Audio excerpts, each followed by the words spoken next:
Ito yung mga bagay na dapat nating matututunan. Dapat marunong po tayong makikipagkapwa tao. Bakit? At the end of the day, daig pa rin ang mga taong marunong makisama at may estratehiya, marunong dumidiskarte. Daig pa rin yun, yung mga taong maraming koneksyon.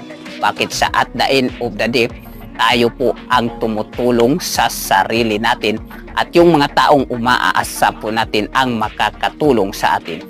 So dapat marunong po tayong makikipagkapwa tao. Ito po yun ang dapat na paalahanan natin sa ating lahat, na marunong tayong makikipagkapwa tao, kasi daig po yan yung taong madiskarte at may maraming koneksyon sa buhay.